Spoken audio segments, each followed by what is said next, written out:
Oke, kita lanjutkan. Itu tadi adalah termostat. Jadi ini termostat ini sering digunakan di peralatan listrik seperti oven. Ovennya oven listrik ya, kemudian setrika, kemudian water heater atau pemanas air. Dispenser termasuk dalam kategori water heater atau pemanas air. Kemudian ini jenis termostat yang lainnya.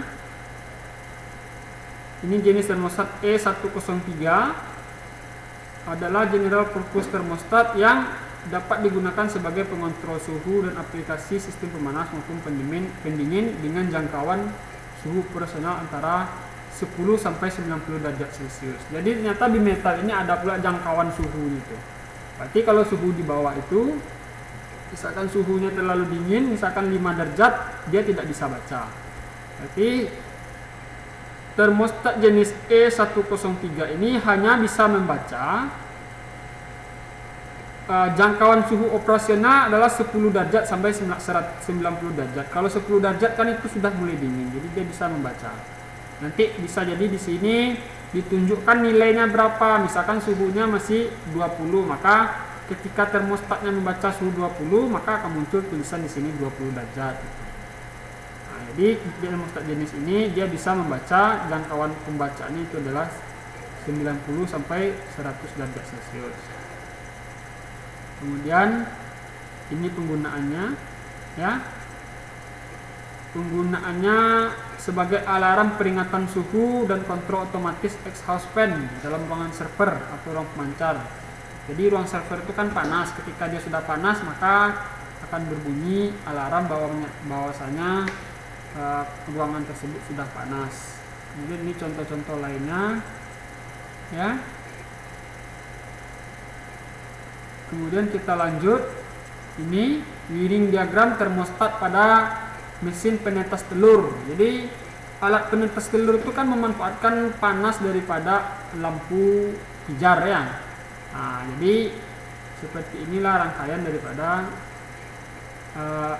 alat penetes telur menggunakan kontrol termostat ini. Kalau nanti telurnya misalkan panasnya berkepanjangan, ketika kita ingin menetaskan telur di alat penetas telur, tentu jangan-jangan telurnya bisa masak kan, gitu kan, berbahaya. Nggak jadi menetas tapi malah jadi masak telurnya. Atau mungkin kalau suhunya belum mencukupi, kalau kita tidak atur dengan termostat ini, bisa jadi nanti suhunya terlalu dingin menurut setelur ini, jadi telurnya itu nggak jadi menetas kan, gitu. Oke, ini salah satu juga contoh aplikasi daripada sensor suhu. Kemudian lanjut. Ini rangkaiannya bisa Anda buat, nanti bisa kita lakukan eksperimen. Kemudian ini juga cara kerjanya ada di sini. Kita lanjut kepada sensor suhu yang kedua adalah jenis termistor namanya, termistor. Apa definisinya? Termistor ini adalah komponen elektronika yang nilai resistansinya dipengaruhi oleh suhu. Jadi dia nilai tahanannya dipengaruhi oleh suhu, ya. Termistor merupakan singkatan dari thermal resistor. Nah, jadi termistor itu singkatan daripada thermal resistor yang memiliki dua jenis. Jadi termistor ini ada dua jenis. Yang pertama PTC atau positif temperatur koefisien. Yang kedua adalah namanya NTC atau negatif temperatur koefisien. Apa bedanya? Kalau dia PTC, positif temperatur koefisien, itu nilai tahanannya meningkat ketika suhunya tinggi. Jadi semakin tinggi suhu yang diukur oleh alat ini, oleh PTC ini, maka nilai tahanan PTC ini semakin tinggi. Kalau nilai tahanan PTC tinggi, tentu arus listrik susah lewat kan gitu. Ya, tentu akan menyulitkan arus listrik untuk lewat karena tahanannya menjadi tinggi. Nah, itu adalah PTC. Semakin tinggi suhu, semakin besar tahanan yang ada pada PTC ini, tentu semakin sedikit arus listrik yang bisa mengalir. Kalau sedikit arus listrik yang bisa mengalir, semakin sedikit, tentu beban atau alat yang dihidupkan oleh aliran listrik tersebut tidak bisa hidup. Oke, berarti dengan PTC ini semakin tinggi suhunya, maka bebannya akan mati, kan begitu analoginya. Kemudian ada lagi yang jenisnya NTC atau negatif temperatur koefisien.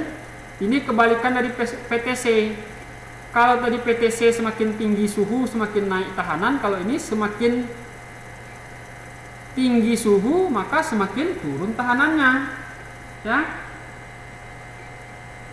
Semakin tinggi suhunya semakin turun tahanannya.